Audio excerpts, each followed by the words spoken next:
asked my mother a long time ago, I said, why'd you name me Shaquille O'Neal? And she said, because my grandmother told me that you will be somebody that will always be remembered. That's what she told me. I mean, because, you know, all my other kids, cousins are Brian, Kenny, Tony, Jerome, Mike Jr. Yeah, I was like, why'd you name me that crazy name? She said, because my mother told me that you're gonna be world renowned. That name, Shaquille O'Neal, will ring bells. And I was like, well, how you know that I wasn't gonna be a criminal? And you know, my mom, stop playing, boy. Don't stop playing, Shaq. Don't ever stop playing. It is Shaq, The Big Conversation. It premieres September 7th at 8 on NBA TV, and that is exactly 2 days before the Hall of Fame enshrinement ceremony in Springfield, and that you will see also on NBA TV Friday, September 9th. And we welcome you back to Game Time. Rick Hamla and Dennis Scott, who played 4 seasons with Shaq in Orlando from 92 to 96. Tell us the story of when you first met Shaq and about that name, Shaquille O'Neal. Oh, it's too funny, Rick. I remember Nick Anderson and I watching the tournament, and obviously when LSU lost, he put his name in the hat to go in the draft, and he was like, why don't we get Shaquille O'Neal? So we were calling him Shaquille O'Neal the whole time. Then obviously we draft him. He comes to Orlando. We first meet with him. He goes, slow down. It's Shaquille O'Neal. Was he mad? So, he wasn't mad, but he wanted to make sure that we got it right. And we did. So, DZ, tell us something about Shaq that we may not have known. Take us inside. Well, that when Shaquille O'Neal first came into the NBA, he was real naive. He didn't realize how good he was, how dominant he was. I remember it was time to get his new contract. We were talking about $100 million. He goes, there's no way I can get $100 million. I won't be able to go anywhere. I said, well, Shaq, you can't go anywhere now. You're the Pied Piper. Everywhere we go, there's people chasing the bus. There's people waiting at the hotels because of you.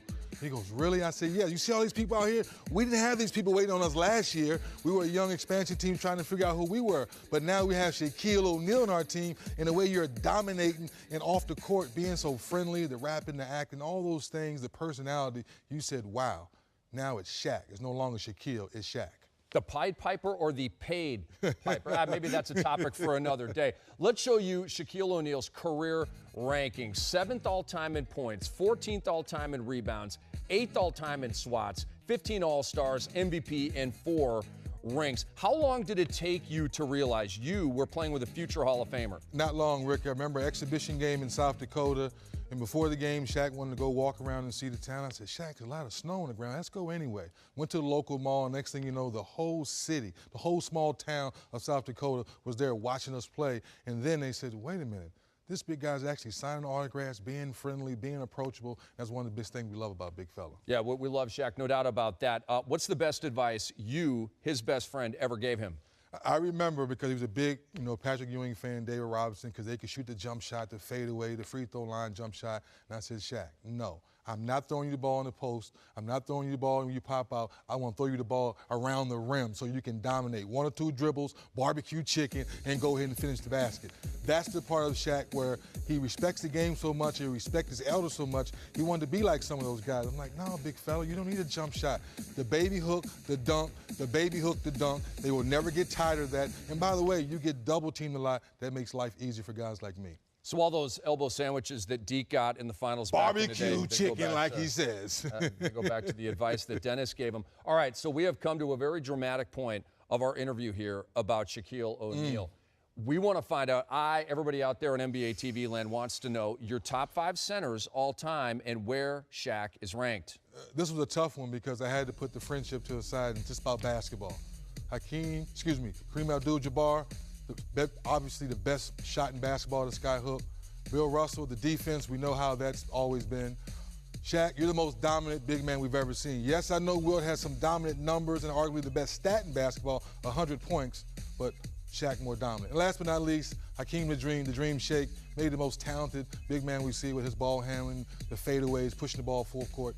That's my top 5 right there. So you can follow Dennis at 3DZ, and you can light them up if you want. You know there are Wilt Chamberlain fans out there who think that Wilt is the most dominant. Who does Shaq think's the most dominant of all time? Does he think it's him or does he think it's Wilt? Shaq thinks it's him. He respects, obviously, Wilt's numbers speak for themselves, but in Shaq's era, every time when Shaq stepped on the floor, you knew you had to double team him. Otherwise, it was 40 and 20, or he was getting your other big guys in foul trouble. And Shaq did call himself the MDP. Quickly, favorite nickname? Ooh, probably the Big Cactus, because at the end of his career, he's going to Phoenix. You're like, what is he going to name himself? And here he is riding down the street and goes, Cactus. My personal favorite is the Tropical Big Man. Ooh, all right, next like week that is too. Shaq Week on NBA TV. Here's a hilarious preview. Here it comes. Shaq Week. All me, all the time. It's Shaq Week, baby. Featuring every episode of Shaq No Fool. Who is number one? Shaq's greatest hardwood classics. Oh, Shaq. Every Shaq appearance on open court. I love Day-Ruffs. I love Patrick on that barbecue chicken down there. And much more. It's Shaq Week, baby. Shaq Week begins August 29th, only on NBA.